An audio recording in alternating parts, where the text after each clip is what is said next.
On October 1st, the Chinese Communist Party will celebrate its 75th anniversary of one-party rule over the Chinese mainland.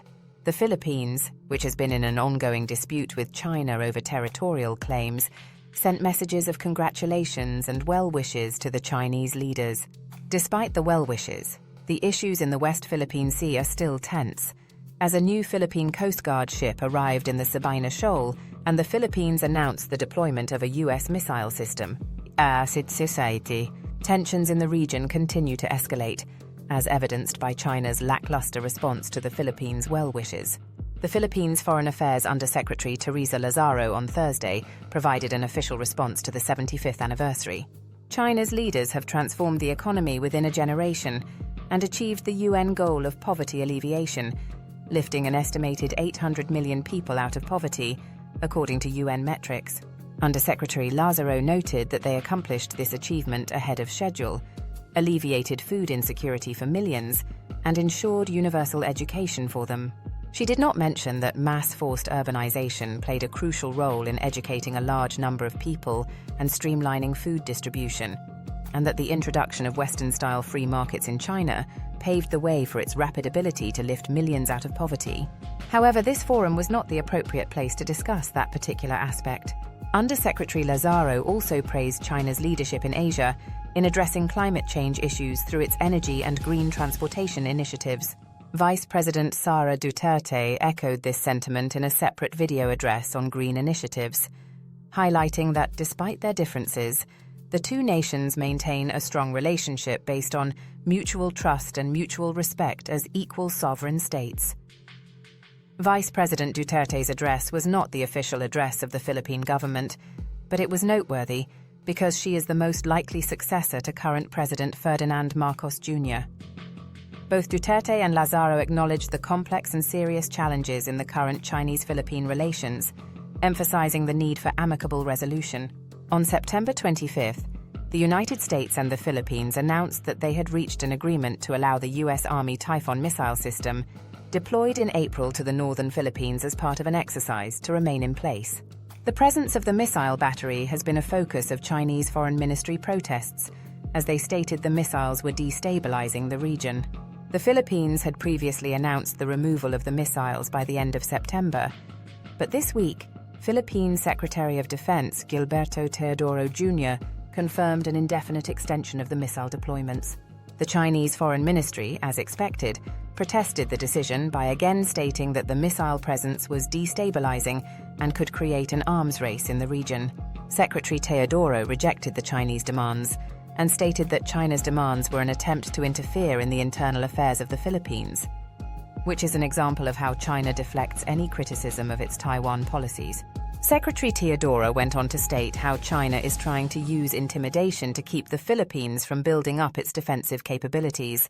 He continued with a scathing demand that before China criticizes missiles deployed in the Philippines, it should lead by example and destroy its nuclear arsenal, remove all their ballistic missile capabilities, get out of the West Philippine Sea, and get out of Mischief Reef.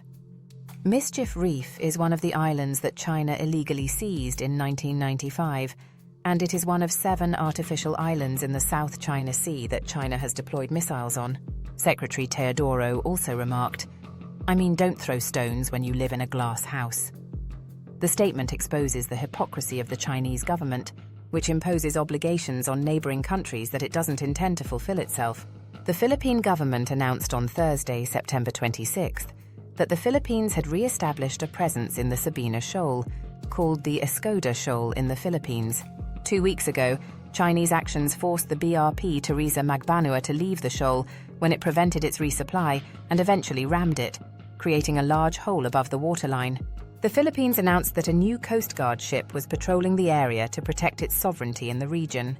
The unanswered question for the region is, how will the fate of the new Philippine ship fare any better than the Teresa Magbanua? China has protested the Philippine presence in the shoal and sent more ships there in response to the Philippine action, but the Philippines has not yet addressed this question. Foreign Affairs published an online article on its website stating that the ongoing issues in the West Philippine Sea required not stop-gap measures, as seen with the Sierra Madre in the Second Thomas Shoal, but more aggressive actions to seek a longer-term solution. It stated that the Marcos's transparency policy served a purpose, but that he needs to pull back on it by not making the Philippine resupply missions announce media events that almost dare China to respond or otherwise be embarrassed on the world stage. The publication's prescriptive elements are sound, as it explicitly states that China does not seek conflict in the West Philippine Sea, despite its desire for resources. The authors suggest that the Philippines should approach Washington with specific requests to support its resupply policies in the region and maintain its presence. The United States, in return, uses its soft power to engage China to respect the Philippine efforts and not cause a physical confrontation. The assumption is that China is bluffing about how far it will go in the West Philippine Sea, guiding the U.S. negotiation with a carrot-and-stick approach. The approach, while logical in nature, overlooks two significant issues with China. The U.S. diplomatic overtures to engage in constructive dialogue in the Western Pacific were largely ignored by China due to its petulant reaction to then House Speaker Nancy Pelosi's flight to Taiwan, despite China's threats to intercept her aircraft. The dialogue recommenced earlier this year, but there is no assurance that China will sustain these ties and disregard U.S. overtures.